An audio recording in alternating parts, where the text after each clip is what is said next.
menggoncang otak kita. Setelah membuat brainstorming seperti ini, kita bisa lakukan mapping.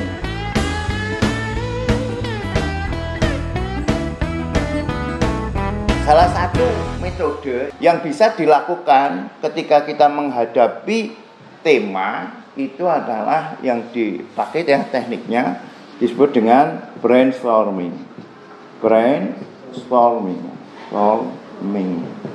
Atau brain itu otak, storm itu badai, membuat badai di dalam otak ya, menggoncang otak kita, membadai otak kita. Nah, sekarang kita akan brainstorming ya. Misalnya kemarin yang itu lah, ibu kota negara Indonesia tercinta. Contoh ya. Nanti untuk praktek kita pakai tema yang lain. Kita brainstorming. Ini ya, temanya ibu kota negara Indonesia tercinta atau ibu kota negara Indonesia misalnya gitu.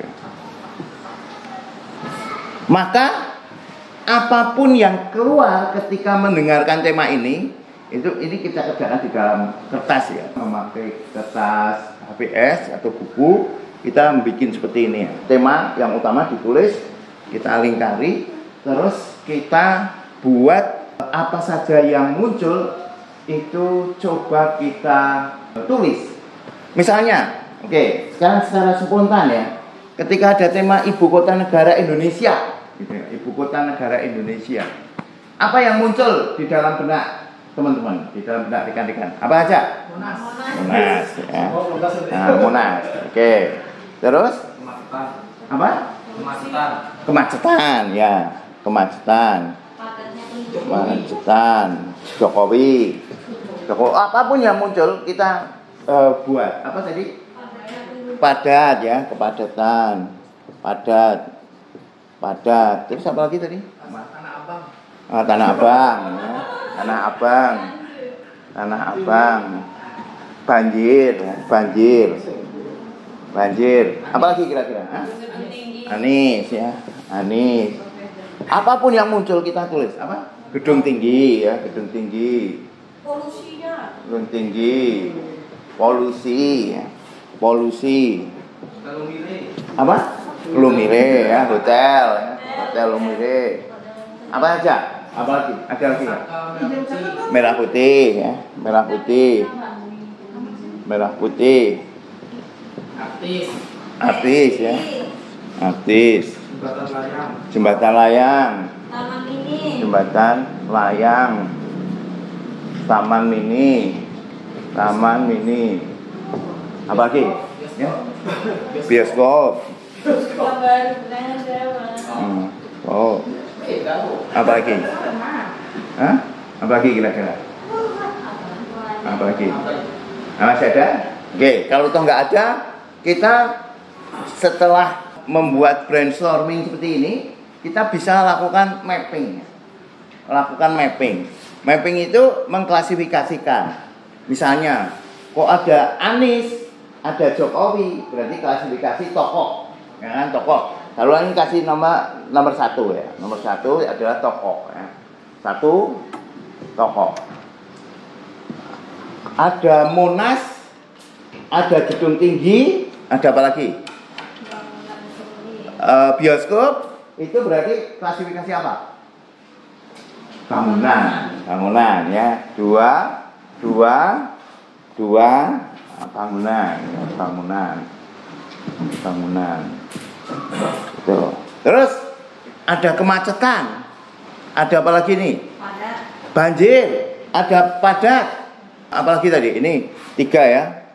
Kemacetan, padat, banjir. Oh ini bencana. Nah, misalnya gitu. Bencana. Polusi. Nah, ini juga bencana. Nah, seperti itu ya. Tanah Abang dan sebagainya itu bisa diklasifikasikan yang lain ya, misalnya ke lokasi dan sebagainya. Nah, kira-kira yang pertama kali ketika disebut ibu kota negara Indonesia, yang muncul pertama kali apa tadi? Monas. Berarti kemungkinan besar yang mau melukis Monas ini banyak.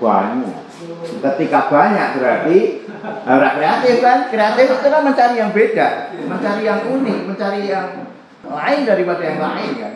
Wah, kan nek kabeh Monas ya bosen. Masa pesertanya ada 100 semua bikin Monas semua ya ora kreatif. Tetapi begitu yang muncul pertama kali ini pasti yang paling gampang dikenali. Paling gampang dikenali. Kalau tidak melukis Monas,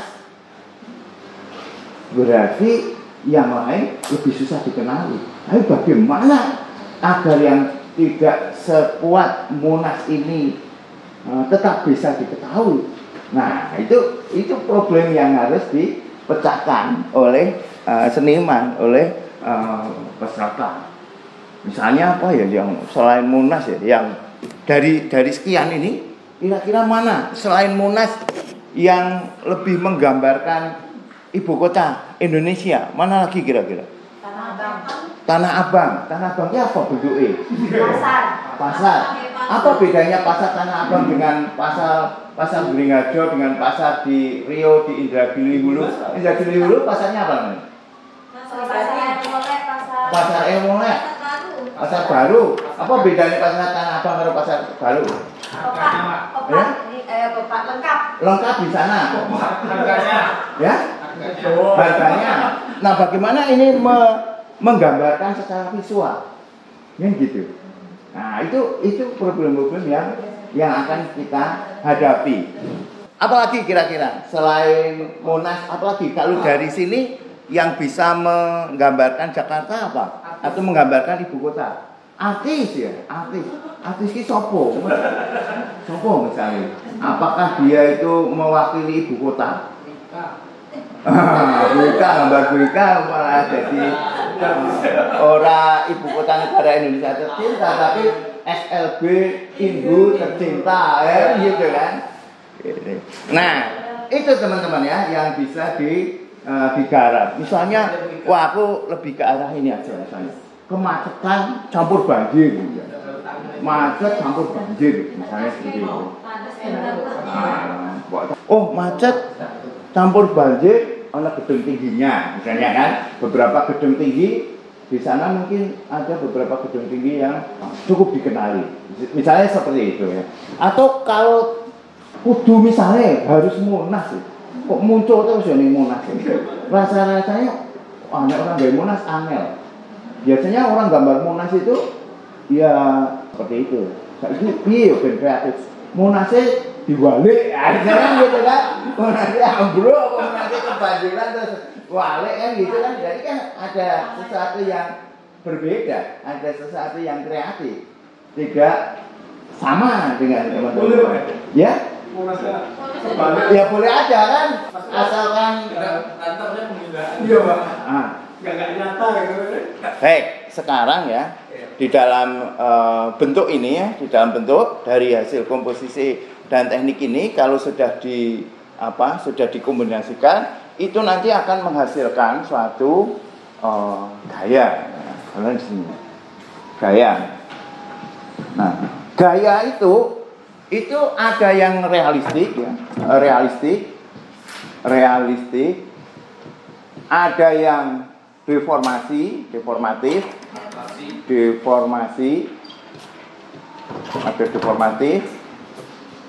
ada yang abstraksi, ada yang abstrak.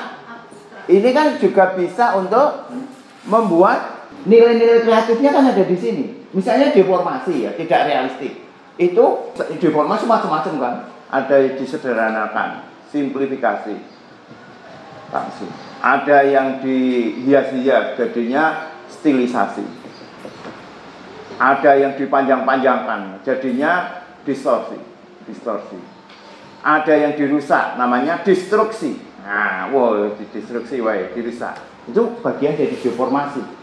Ini gaya berdasarkan kebentukannya dari realis ke abstrak. Tapi gaya bisa kita lihat juga berdasarkan apa yang terjadi dari aliran